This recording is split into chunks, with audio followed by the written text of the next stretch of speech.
साहिब की होई। कहते हैं 7 दीप 9 खंड में गुरु से बड़ा ना कोई। 7 दीप 9 खंड में तो सब जीव है, तो गुरु से बड़ा ना कोई। तो गुरु जी कौन हुए फिर? जीव है क्या? ये पीव है, पीव परमात्मा। हरि सेवा युग 4 है, गुरु सेवा पल 1। कहते भगवान की तो जिसको तू भगवान मान रहे ना, चाहे 4 युग तक उसकी भक्ति कर लो, सेवा कर लो, पूजा कर लो। और गुरु जी की अगर तुमने एक पल आंख झपकने जितनी देर भी तुमने अगर गुरु जी की मर्यादा में रह के भक्ति कर ली, 4 युग भगवान की भक्ति से ज्यादा है। तो बताओ हम मूर्ख हैं क्या जो दाढ़ी मूछ वाले का प्रकट दिवस मनाएंगे और अपने गुरु जी का जन्मदिन मनाएंगे?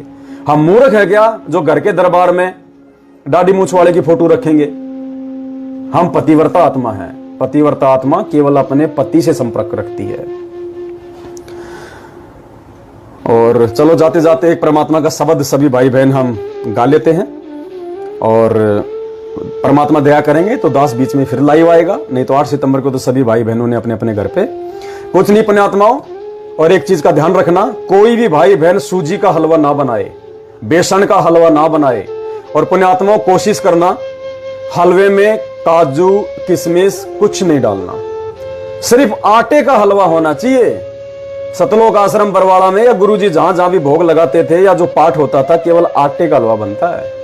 ये सूजी का हलवा बना देते हैं बहुत सारे भगत भाई, उसमें आटा और सूजी मिक्स कर देते हैं, उसमें काजू डाल देंगे, उसमें किशमिश डाल देंगे। पुण्यात्माओं हाथ जोड़ के प्रार्थना है, दास बार बार नहीं बोलता ये बात, एक बार बोल देता है, कोई मान जाए तो ठीक है, नहीं माने तो ठीक है। आटे का क्यों बनाया जाता है हलवा? गुरुजी क्या सूजी का नहीं बनवा सकते थे? आश्रम में बेसन का नहीं बनवा सकते थे क्या? गुरुजी के पास में कोई कमी थी? काजू किशमिश नहीं डलवा सकते थे?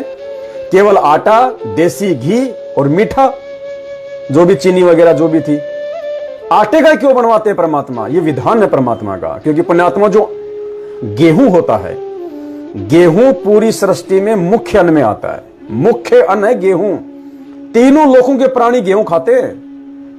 रोटी जो होती है जो गेहूं की, तीनों लोकों के प्राणी खाते हैं, तीनों लोकों के प्राणी। अरे बाजरा भी अन्न है, लेकिन बाजरा क्या केरल वाले खाते हैं? 3 लोग तो छोड़ो, राजस्थान उत्तर प्रदेश हरियाणा में जो बाजरा होता है क्या बोलते हैं, वो केरल वाले क्या बाजरे की रोटी खाते हैं? नहीं खाते। मक्का कहां होती है? पंजाब में, वो भी तो एक अन्न है।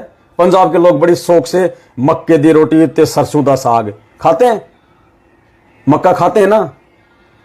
अब बताओ चेन्नई वाले कहां मक्का खाते हैं? वो मक्का खा लेंगे 3 दिन तक उनकी लैट्रिन नहीं उतरेगी। तो पुण्यात्माओं, लेकिन गेहूं सब खाएंगे।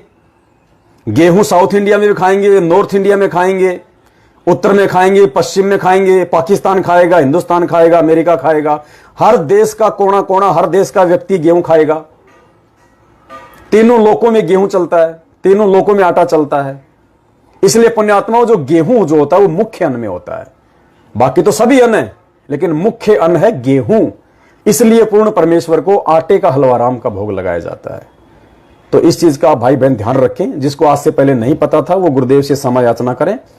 आगे से यदि जानबूझ के पता होने के बाद यदि आप ये सूजी वूजी का बनाओगे, मिक्स करोगे, उसमें काजू किशमिश डालोगे, देखो फिर परमात्मा फिर नाराज होता है। तो ये दास की हाथ जोड़ के एक विनती है।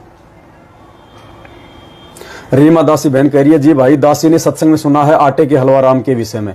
बिल्कुल बहन जी, दास से परमात्मा जो शब्द बुलवाएंगे, मैंने नहीं सुना ये। दास अपने अपने गुरु जी की सौगंध खा के कहता है, मैंने ये नहीं सुना परमात्मा के सत्संग में कि भाई आटे का ही बनाना है।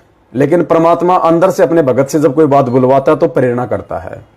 शब्द निवास आकाशवाणी यो सतगुरु का रूप है।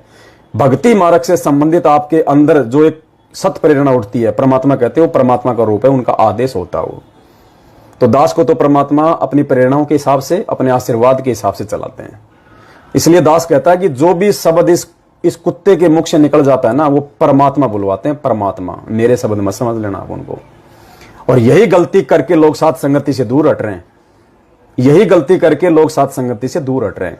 बाकी आज के लाइव वीडियो में यदि इस कुत्ते से किसी भी भाई बहन को मन कर्म वचन से कोई चोट लगी हो तो दास बिल्कुल हाथ जोड़ के क्षमा प्रार्थी है, कान पकड़ता है, उस आत्मा के पैर पकड़ के दास समायाचना मांगता है। यदि मेरे किसी भी शब्द से किसी को कोई चोट पहुंची हो तो, क्योंकि मेरा मकसद किसी को चोट पहुंचाने का नहीं है, ना हुआ ना होगा। मेरा मकसद है सच को सच बताने का। और पुण्यात्माओं, दास की ड्यूटी परमात्मा ने लगाई है। दास